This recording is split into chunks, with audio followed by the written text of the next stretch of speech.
I'm forcing myself to just start recording because I've been putting way too much thought and worry into something that is intended to simply be expression, kind of a public diary.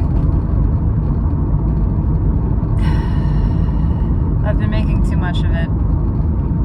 Not unusual. I've been making too much of everything. Of this whole life experience. That's what ego does. It's not unexpected or unusual or anything to judge or shame. Just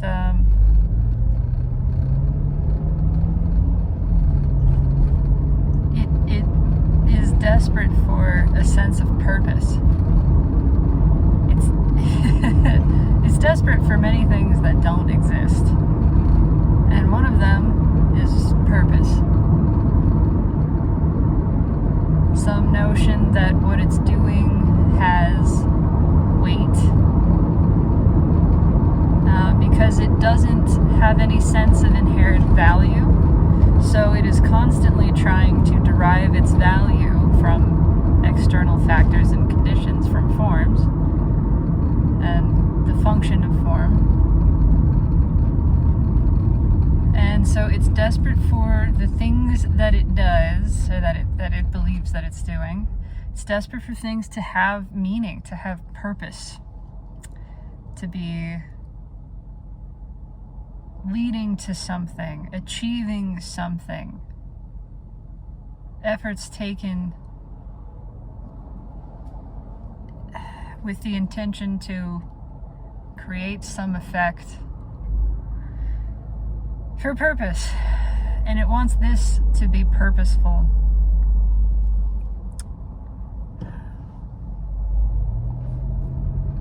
But of course, with this whole notion of purpose comes a lot of weight. It's quite a burden, because if you have purpose, you're either fulfilling it or not, and then not fulfilling your purpose becomes this terrifying specter. It's always looming at the back of the mind. Am I doing it enough? Am I doing enough? Because again, ego never feels enough. That's a part of its structure. Everything is inherently empty. It's hollow, which doesn't mean that it isn't alive and isn't beautiful or even meaningful in a different way. It's just nothing is a means to an end. Nothing has meaning in that way. It's not a means to anything. It is an end in itself. There isn't a purpose to all of this. It just is. It simply is. It is because it is. This is... Being can't not be. Being can't not express itself. Yes, it is joyful. If there is anything that could be called a reason, it is joy. But even that is just bound up in, it's the natural sensation of being. The sensation of being is joyful. It is joy. Being is loving, is living. They are all tied together. And it is a pleasurable thing in a way that is much deeper, far different, a deeper dimension of pleasure than what we understand it to be on this plane. And it is beautiful and it is healthy, but it simply is all of this. That's just what it is. That is just the nature of being. It's not because of, and it's not for.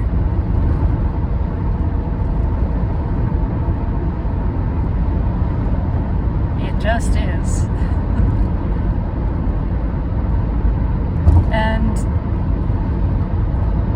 that's an extremely liberating thing. It's not to ego. It's deeply upsetting to ego. Because that is a great loss to it. To not be able to define itself, to give it a sense of self, a sense of its own solidity and validity, its own worth, because it doesn't have some greater purpose. Because it's not working towards something.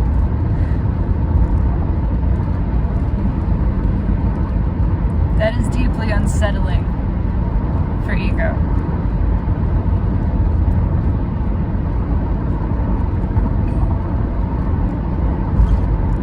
But it actually does have a sort of purpose. It creates contrast. It creates suffering. And the suffering leads directly to the greater awakening with more intensity of consciousness. And again, that's not exactly a goal. I mean, perhaps it is a desire. Perhaps it is the desire, the core desire of self, of being, is to know and experience more of itself for the joy of that. Again, for the joy of that, not because it's reaching for some broader other horizon, that it's going to graduate from this into something else, not because it's trying to accomplish anything, because it feels good. Because from the first moment that we said I am, and we felt the electrifying sensations of that realization, and we began to watch the dance of form in the formless, of sensation being sensed, and we felt how sensational that was and is, and we saw that we were seeing self. There is nothing that could exist beyond, because there is nothing outside of awareness. If there is something that you can sense, it is within you. It is within your awareness, and awareness is what you are. And so there was this desire to sense more, to become more aware, for more diversity and intensity in the experience. And ego does play a role in that. So there are roles to be played. Infinite roles, and all of them are serving the singular purpose, if it can be called that,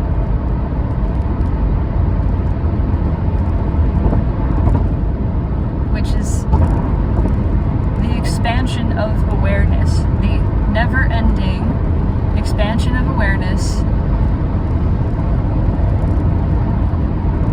into greater depths of itself, for the good feeling of it, for the joy of it.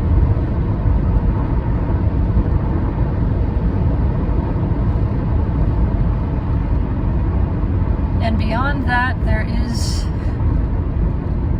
not a rubric, there's not a framework, there's no rules as to how that happens, as to what it looks like, what it feels like.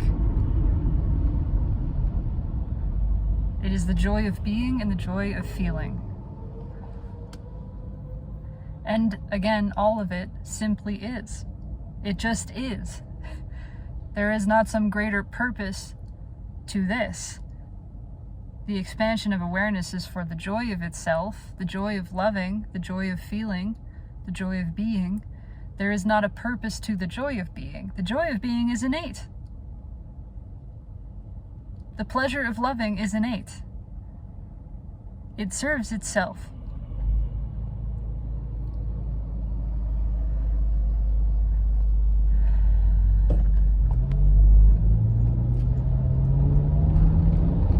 This is true for all life. There are roles played, but the roles have one singular purpose: the expansion and deepening of awareness for the pleasure of it.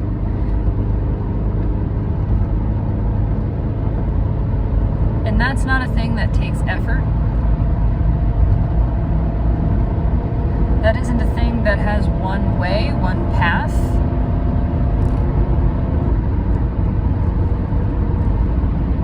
That is simply unfolding. It is unstoppably unfolding. It cannot be done wrong. How could it possibly?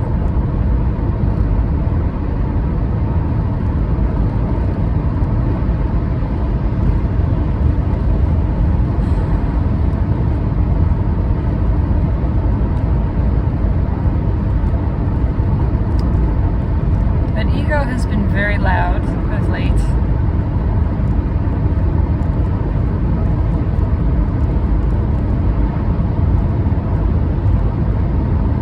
Very loud and very negative. And for quite some time there was a negative thought spiral, a cycle happening.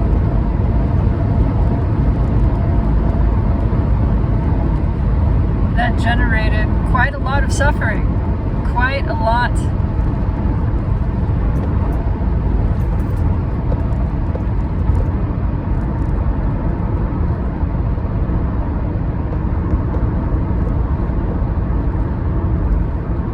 None of that being a bad thing, of course.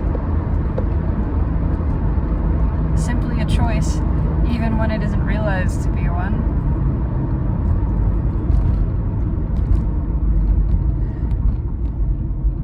It was the experience of that intensity of suffering, of writhing against, of just wanting to be crushed out of existence, feeling this desperate craving for annihilation.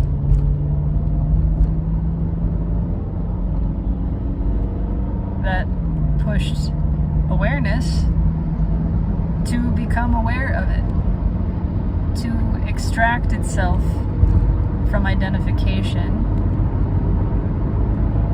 with that and stop resisting it. I can only stop resisting it when I'm not inside of it. Otherwise, if I'm identifying with it, it is resisting itself. That's the nature of ego. The nature of ego is to resist. So if I'm identified with it, I'm not gonna stop resisting. Even though it's not actually me resisting, it is my identification with this resistant element that makes the resistance experience feel like mine, feel like something that is of self, that is personal, and that I am doing rather than experiencing. But in extracting myself from that degree of identification, I can see it more clearly and actually experience it because I'm no longer inside of it. I can actually witness it, watch it, observe the whole thing, feel it fully.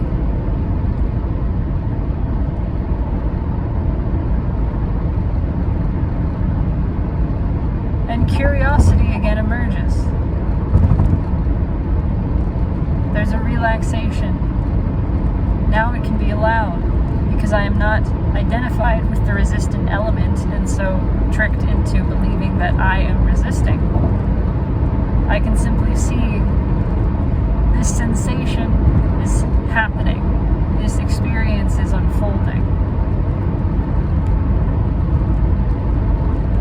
And it is right to do so. I can approve. I can say it is right to exist, to be as it is. I can maintain, step back into my awareness of the absolute total divinity and grace of all that is, and see that it is right. And from that place, the beauty of it emanates. It does not have to have any certain appearance to be beautiful. It does not have to have a pleasurable sensation, what could be considered pleasurable. It doesn't have to feel positive for me to love it, to appreciate it. I don't have to trick the brain into saying that it likes it. It doesn't need to like it. I don't need to like anything to love it. And to not like something is not an indictment of it. It's not calling it wrong.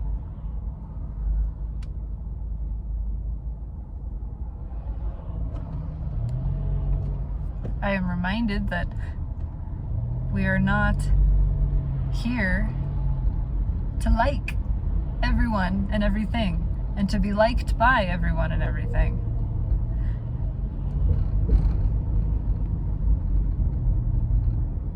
We are experiencing the infinite diversity of expression. And the truth is, the deeper part of self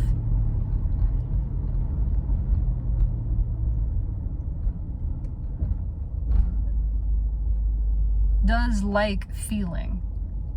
It likes feeling everything. It is a shallower, more surface level that says, I like this feeling, or I don't like this feeling, and that is fine. That is absolutely fine. But can we feel that feeling part and say, I like that this part feels the way that it does? And then realize that what we are liking is at a different dimension of feeling. We are liking feeling. And sometimes that feeling that we are feeling is like or dislike. But we can like feeling that feeling of like, and we can like feeling the feeling of dislike. Can you see that at this layer there is no judgment? But the judgment still exists in a more surface layer, and that's fine. Because when we go to this deeper part, it sort of neutralizes. We recognize it as all the same, but again, it doesn't have to change. Saying that I like feeling the feeling of dislike doesn't mean that this surface level becomes like. It just ceases to matter so much. I'm in pleasure, I'm in joy. So I can see that this surface level judgment really doesn't mean anything. And because it doesn't mean anything, it's perfectly fine for it to be there. It's allowed. It can remain as it is. That judgment is also simply form. It's simply thought form. It isn't me or mine. It is an experience arising. So it's not personal. It's not dangerous. It has no real truth to it. It can be applied in a relative surface level sense as true, sure, but again, it doesn't mean anything. So I can just enjoy the feeling of feeling, and then it doesn't matter what that surface feeling is, as long as I am tapped into the place that is enjoying the feeling of it. The feeling of fill in, whatever that content is.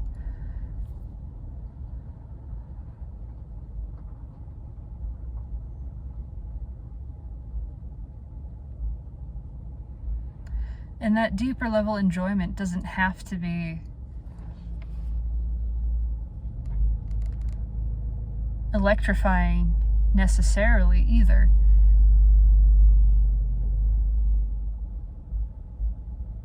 It can just be peace.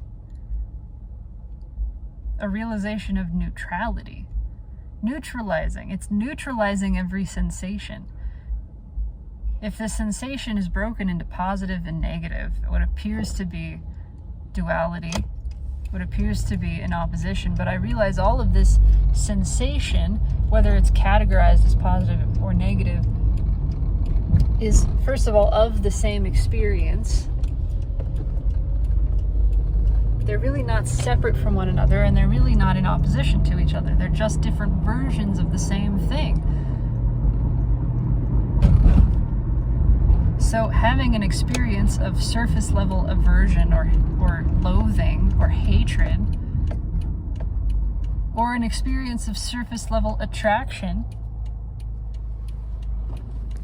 all of that is love.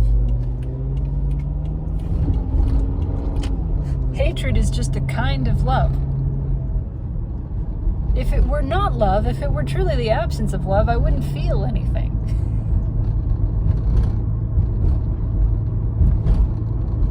So in that place, I am allowing the experience of hatred to be the experience of hatred, but I'm also recognizing that it is actually a deeper kind of love.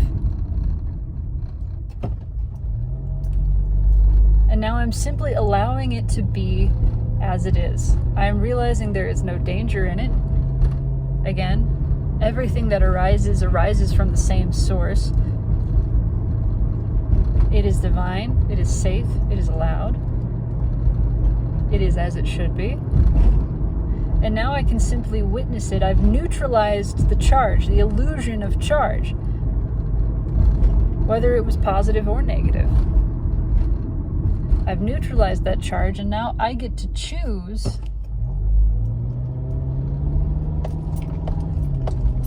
I can simply allow this experience to flow through. I get to choose what kind of good feeling it becomes. I can allow it to be. And that's the best place to start that I have discovered, is just allowing it to be. Now I'm not adding anything to it. The story's been stripped away. I'm not trying to like it. I'm not saying anything about it.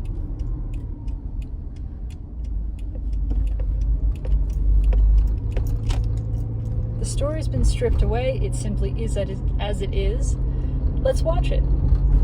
Let's watch it unfold like we're watching a small caterpillar crawling across a leaf. That's what it feels like. It's innocuous. It's just curious, interesting. And then as I observe it from that state, it can be juiced up. I can get really excited about this. Bearing witness to this experience, experiencing this sensation, watching this unfolding of the miracle, the mystery of being, of life. But I don't have to. That tends to naturally arise the longer it's observed.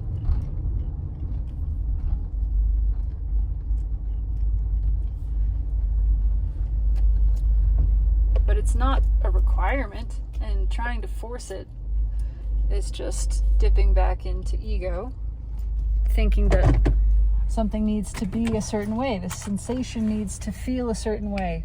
It needs to evoke something within me specifically, when that is not the case.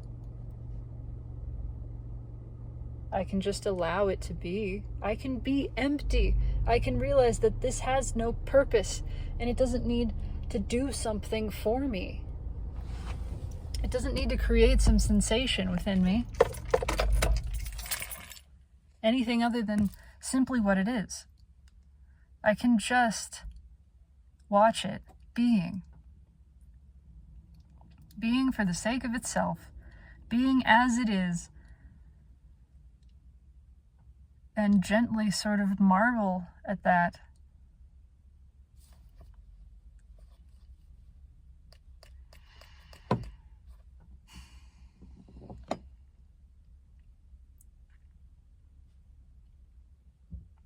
That's what this is.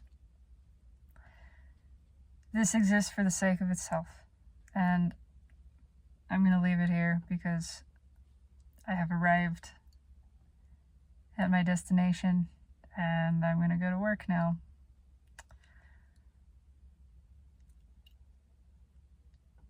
And all the feelings that arise with that will be the next that I observe.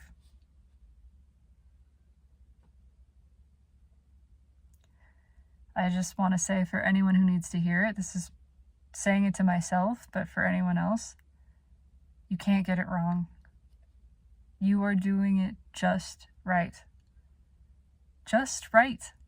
Exactly. You are exactly as you should be, just as everything is. You cannot get it wrong. Even tangled up in resistance, tangled up in unconsciousness and negative thought spirals, in deep, dark, despairing emotions, any of it, you can't get it wrong. And it is all as it should be.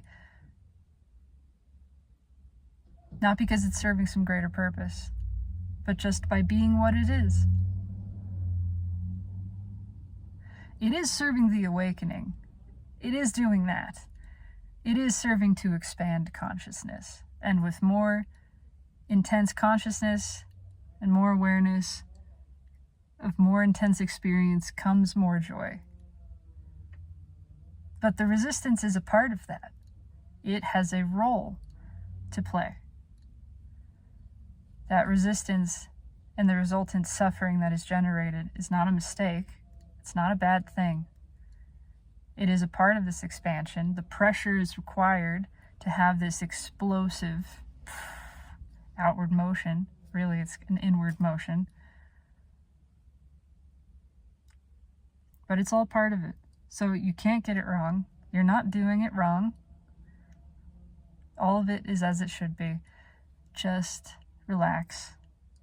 If there has been some over-identification, okay, that's there, so we have the opportunity to again experience what it's like to extract from that, to step back from that, and to see it again with clarity. And that itself is a wonderful experience to have.